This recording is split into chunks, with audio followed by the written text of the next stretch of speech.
Hi everybody, it is day 14 of my 30-day journey. I am an adult with ADHD and I'm walking in circles so I don't get swallowed up by the couch. Guess what?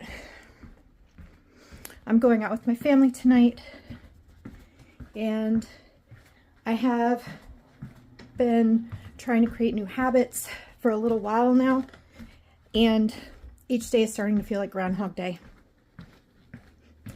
and I need a change. So after I'm done with this, I might cut my hair. I need a makeover bad. Love you guys. Bye. I think I'm having a weak moment today. I don't know if I'm having a mental health day or because I haven't walked this past week, but I walked for 10 minutes and I have the shakes. I'm drinking water. I found some vitamin C drink, and it's been long enough now since I've had my medicine this morning, so I just had that. I just realized I need to eat after I just brushed my teeth. I'm gonna rest for a few minutes, and if I feel up to it once I'm rested, I'm going to chop my hair before I jump in the shower. I need a change. I need a change. I never change. I need to do something. Okay. I'm not sure what time it is. 12:35. I just wanted to pop on really quick to mention, if this is you, if you also struggle with depression as well as being neurodivergent, just make sure to check in with yourself. If you're busy wanting to start falling asleep this time of year, I know I'm tired because I just exercised, but I noticed the last couple days that that feeling is coming back of just wanting to sleep, and it could just be from my ADHD medicine getting all mixed up, but it is that time of year.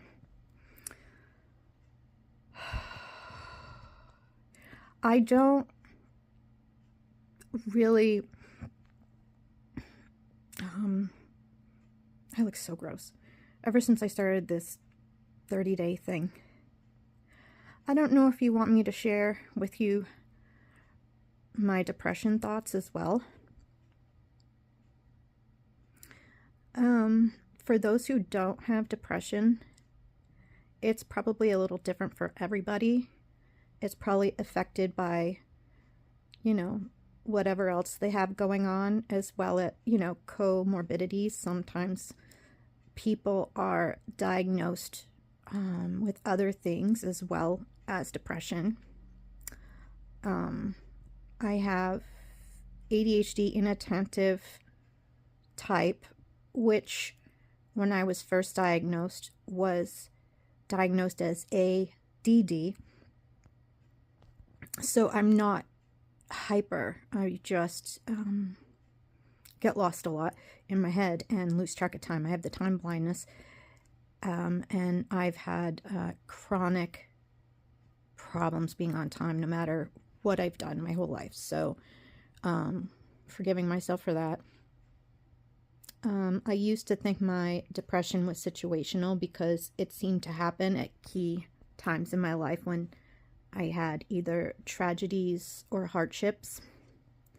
And when I had a crisis that I had to seek help a few years back,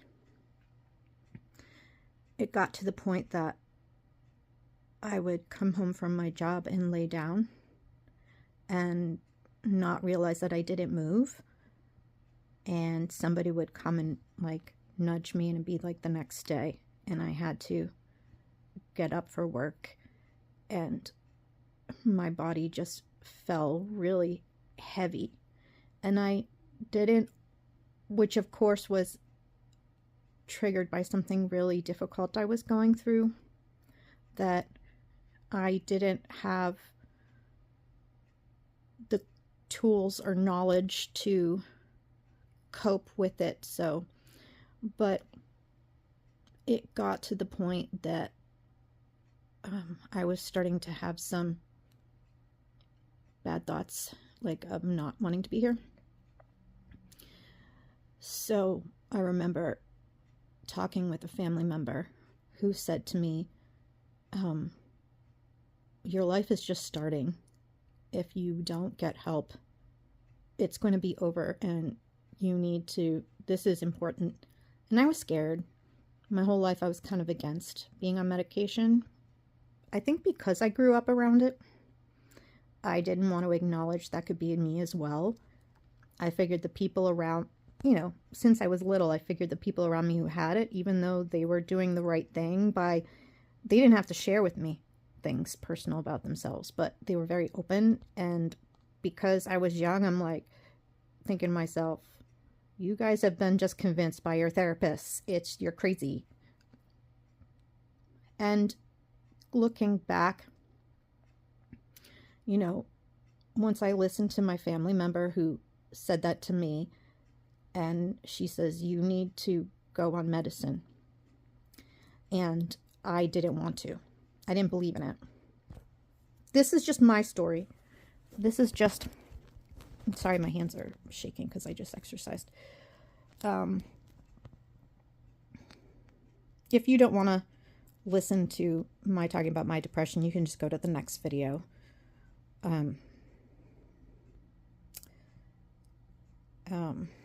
Yeah, it was scary. And I was scared about having a bad reaction to a medication that a counselor had me fill previously for ADHD. And they didn't want to use, this is kind of ties into some of my bad experiences with trying to get medicine to treat my ADHD. They didn't want to use it at all. So they wanted to start me on antidepressants, which I had refused. And she says, just fill it. And I had filled it, and it was sitting in my drop, I think, for a couple of years. And so I never took it because I didn't want it. I knew that was for that type of medicine. It's used for that as well. But I just didn't feel heard. And I felt like there's this medicine that's made for something I have. This was in the 2000s. Mid 2000s, maybe before that. I don't remember when. And I just, because of policy, because at this particular place, actually both times around then when I tried to get medicine for what I have, the two different places, and I had moved. No, I went to a different place before that. It was like a small family. That's story time for later. It's still upsetting to me. And it didn't matter. Yeah, it's not worth getting into right now. It's really upsetting. It's really upsetting. Because I talked to management and I talked to doctors, and they refused to give it to me. Even though my counselor I was working with, he can't prescribe, or he couldn't prescribe. But what he would do is he would work with people's primary care. And it's something I was already diagnosed with years prior, and they wouldn't do it. And I was so upset because I'm like, if I'm not able to work, I could lose my house. But they give it to little kids. Oh, I'm happy for them. I feel like, why are they medicating these little kids so much? But as an adult, the stakes are so much higher. I felt like there was no support at all. And you couldn't talk about it. So I was left to my own. And I didn't talk to people about it. Because they wouldn't understand, and I didn't understand. It made me so mad. And I would cry. I would just cry. Like, why do they even make a medicine if places won't allow you to have it? So I switched to the hospital, to a hospital from a larger medical organization, from a small family practice, and started seeing a prescriber there to work in conjunction with my counselor. And She wouldn't prescribe it either. I'm like, I need to go back to work. And I want to treat this. And I don't want to have to disclose unless I choose to. It's one thing to go to counseling and try to eat right and exercise and drink your water and have like an ADHD diet and do all those things. And they help some, but they don't make your symptoms go away. Medicine helps with that. That's what it's for. Fuck. And unfortunately, the medicine that they make is the only thing that they found that really works. I mean, there's some non-stimulant medications, but with different prescribers I've had over the years, it's from talking to them with my particular situation and my brain chemistry, it wouldn't work for me, so they don't recommend it. So why do something like that? And I don't remember if it reacted with something, or they didn't think it would be helpful, something they knew about it. But this particular doctor, she said, well, what our policy is we have people do this first. I get it. How am I supposed to treat my own condition?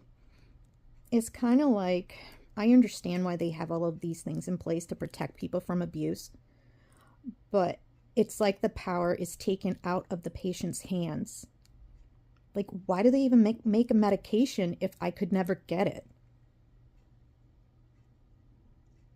So I had several different negative experiences with that. And even, previous to that, with the small medical office, having a professional call them, they still wouldn't do it because they just didn't want to touch it. They didn't want, because of the potential for abuse, they didn't want to be responsible. They didn't want to prescribe it at all, which is fine. So anyway, I'm kind of all over the place. So when I went to this other place, which was a bigger facility, they also had a policy of not prescribing it. They didn't want people to abuse it. Why do they make it? So you're going to let people be unmedicated and struggle. I know for some people, and I happen to take that medicine now, that antidepressant now. So I had, going back towards that period of time when I was struggling with depression, and I didn't realize how bad it was. I didn't realize that it was bad enough to seek help, because it sneaks up on you. And for those who don't struggle with it, it doesn't make you sad. I mean, yeah, it does sometimes, like today. It does, like in my case, it does affect my thoughts. You're not yourself. Your body needs the neurochemicals to feel good and to be optimistic and be motivated. So the brain is an amazing, complex thing. So sometimes people just don't have that chemistry for it to work right. So I always thought, I refused to believe that my depression was chemical. I'm like, I don't want to be like that. I grew up seeing people go from one antidepressant to another. I wouldn't be like that. I'm like, I don't want that stuff. This is the brain that God gave me. This is what I have, and I'll find a way, right? Well, when it got to the point where I went through a crisis in my life, fast forward a few years, and my aunt talked to me. I have a family member who talked to me. Said that somebody in our family takes it, and that same medication, and she goes, look, this is your genetics. A good chance that if you have the same genes as the family, you probably will be fine. I had a friend who had like a crazy, like weird reaction. It was horrible, and she had a horrible anxiety attack, and she had to pull over.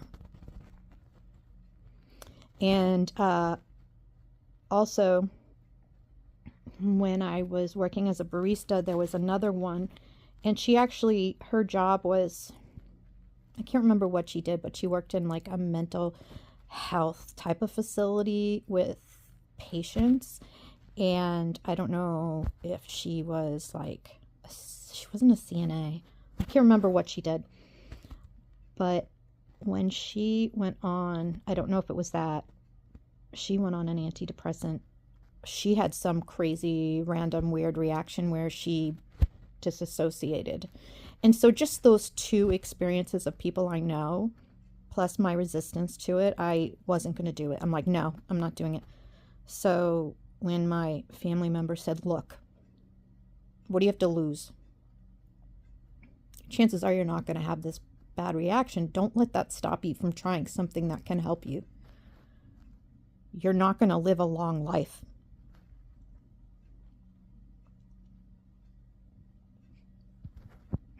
So I got some counseling. I hadn't been in a while. And I started taking it. And I went from, on days, as I was part-time barista, and days when I wasn't working, I could come home and had like a futon, and I would just kind of collapse on the futon. And I can't even express what that's like to somebody who's never experienced it. Like the heaviness of your body. It's like this full body thing. It's not just the sadness and the emptiness and feeling like nothing's ever going to get better. You just physically don't move and you don't realize it. I could just lay down for days. Just the thought of getting up to take a shower,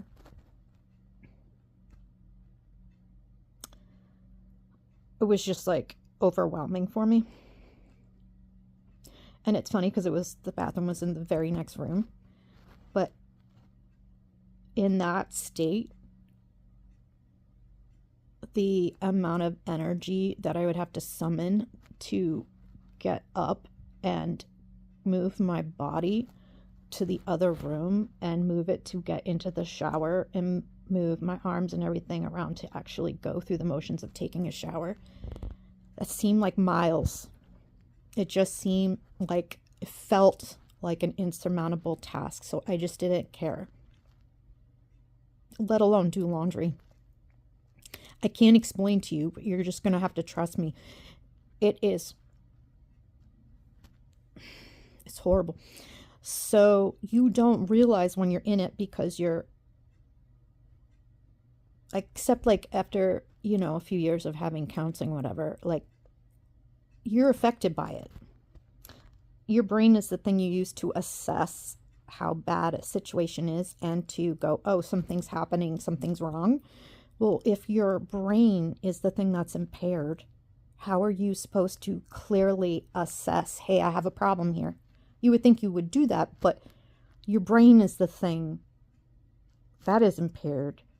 So, and in my case, besides it being a physical thing, I look horrible. It was mental. It would change like my outlook, everything. Sorry, I just look horrible. So, yeah, I need a makeover so bad. I can't believe I'm going to be putting this on the internet, but it's important. It's important. So now, after all these years, of course, I know what to look for. And I'm getting that telltale feeling of just wanting to sleep all day. It might be because I went a while without taking ADHD meds and I didn't know, and I'm fixing it right now. And then right now is the change of seasons, and I have isolated myself the last few months. I think it's like a combination of things. But yeah, this morning I wasn't feeling recording myself, and I was like, why are you doing this? Nobody's going to want to see this. There's a reason why you don't make videos like showing this. Everybody's got their own problems. What? It's gross. Why would anyone, it's boring. Why would you want to do that? And I can tell people aren't watching the videos as much, and that's fine. I don't blame you. But yeah, I figured I'd pop on. So this morning it hasn't been to that point where I feel so bad about my life and my situation that it's as bad as it was when I had to get help, but there have been a few times. And long story short, that very first time I took that med, that very next day, I wanted to get up and do a load of laundry. That was huge. I was so paralyzed, like disabled. Like I was in it. I was in it. And I couldn't think straight. I couldn't see straight. I didn't want anything, you know? So if you are at that point in your life, I'll just say, please get help if you can. I know it doesn't feel like it'll ever get better, but you don't have anything to lose. And if you don't like a counselor, you can just get another one. And eventually you'll find one that works with you. Whatever it is, it can't be that bad that you cannot get help. So as overwhelming as it might be, if you're in such a state that you can't pick up the phone and call, if you have somebody around you who is a very close friend, family member, somebody who could make the call for you, please reach out to help for them. And if you need to ask for help, don't be ashamed. Don't feel guilty. That could be like the first day of the rest of your life. And then once I started taking that medicine again, I thought back on the past. There had been a couple of times in my life that I was like housebound for 6 months or longer. And I'm like, oh my God. All of my 20s. Like I thought about how much better it could have been if I had just been open to it. It kind of breaks my heart now. I feel like I was so dumb. I was so closed-minded. It made me realize taking those medicines that, yeah, I do need it. Yeah, I may have a chemical imbalance, and that's okay. There are so many people who have it. You know, so I hope this helps someone today. Well, on a plus side, my baby had a promotion at work, so I'm really excited for him and my family. We are going to celebrate tonight. So it's like 1 o'clock now. My hands have the shakes and I don't know why, but so far since I've pared down my med even smaller, I haven't had a bad reaction again since then. I just still feel like I'm exhausted. And hopefully if I start walking every day like I've been wanting to, like today I didn't just do 5 minutes, I did 10. I'm really, really out of shape. And I haven't made it a priority. So, and I've started using my Happy Light again. You can order them on Amazon. My mom got it for me as a present, and I used it last winter, and it did help. It's not something that's instant, but if you use it every day in the morning, and we can talk about that sometime if you want to know what that's like and how it helps me. It's not night and day, but you just kind of have it on for half an hour or longer around you in the morning, and it helps your brain to produce serotonin if you get seasonal affective disorder like I do. So I don't even know what I came in on here to say, just that I guess, yes, I'm trying to fix myself. Yes, this is a 30-day journey to a better me. I guess this is just where I'm at today. And I'm embarrassed because I wasn't going to share this part, but I guess being in like forums and comment sections on other YouTubers' videos that have ADHD autism, ADHD. I don't know if I've even seen one person that doesn't have a coexisting disorder such as depression, bipolar, anxiety, or combination. It almost seems like everybody's got one. So it's embarrassing to show this. And honestly, I do really want to cry right now, but I'm not letting myself. But this has to be part of it for a lot of people too. So this is something I've been working on with my counselor as far as when things interfere with your goals. Like right now, my discouragement is interfering with all the things I've been trying to do as habits. And if I don't bring it up, then when you have your depression or your anxiety rears its ugly head, and you have that voice in your head wanting, that's really discouraged and thinking that's never going to be me. I can't do it. This is so hard. This morning I felt ridiculous trying to time myself. I'm like, I'm doing the same thing every day. I'm spending all this time trying to use my planners, and then I still end up spacing out and wasting the day. So it feels like a really bad version of Groundhog Day. Only it's dishes and making the bed. And it's like, dude, you can't like get out of your own way to just get out of the freaking house and buy some groceries. So yeah, I'm gonna rest a little bit. I'm gonna drink some water. I have been taking my antidepressants.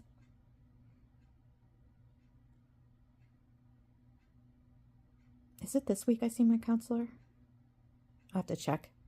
I think it's next week. It's been messing me up too.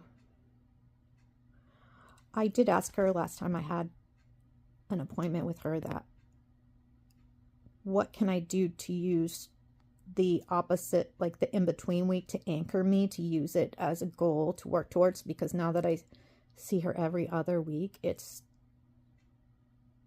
messed me up. So we'll see what happens.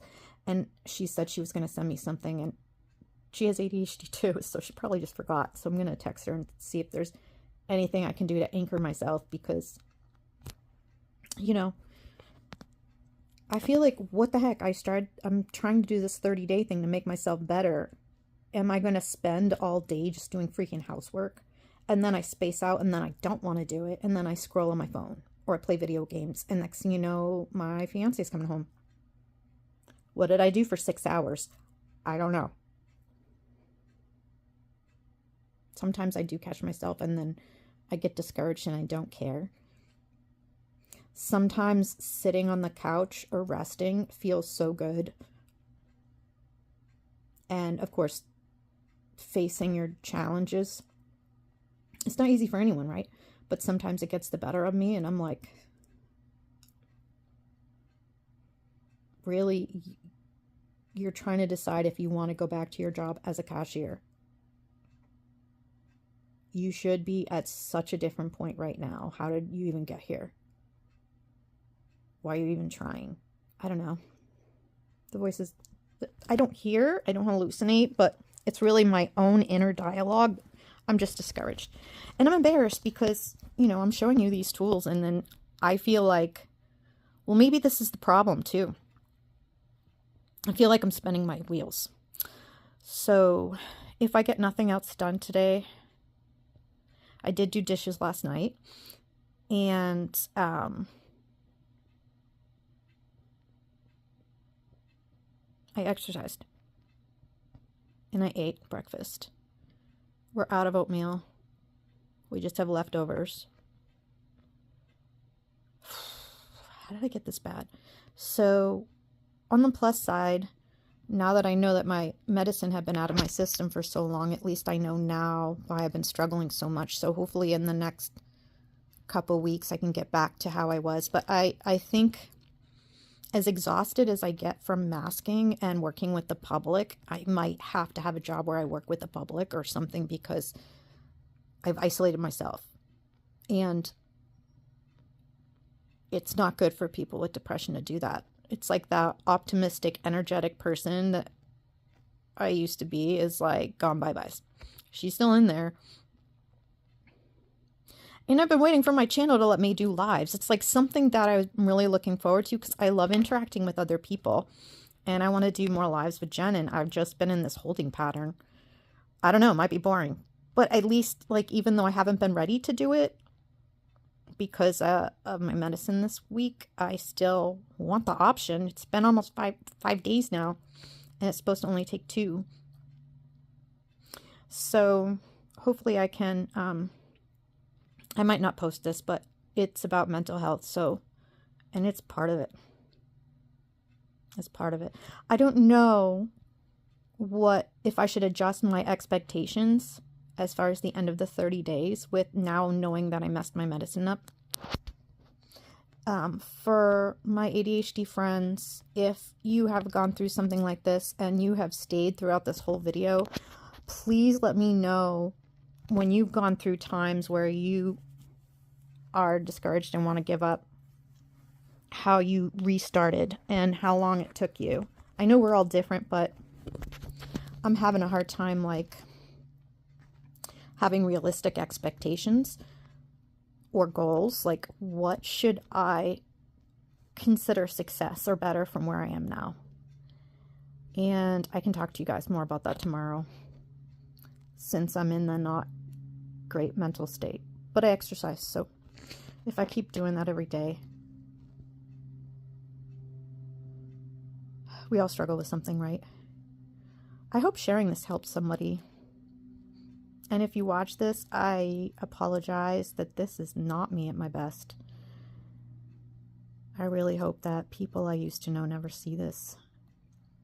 But I love you guys. I know we're strangers, but I'm assuming the people who do see this or click on it are people who they themselves or someone they love struggle with these issues. So if it helps other people, then it's worth it.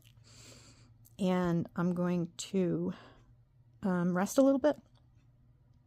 Maybe if I take like a little nap, I can reboot my brain. Sometimes if I'm really stressed out or emotional, sometimes if there's the danger of not wanting to get up. I really want to cut my hair, but we're leaving. I don't know, we're going out tonight. We're doing something tonight. And I have to go to the grocery store. All right, I'll figure something out. Talk to you guys later. Bye.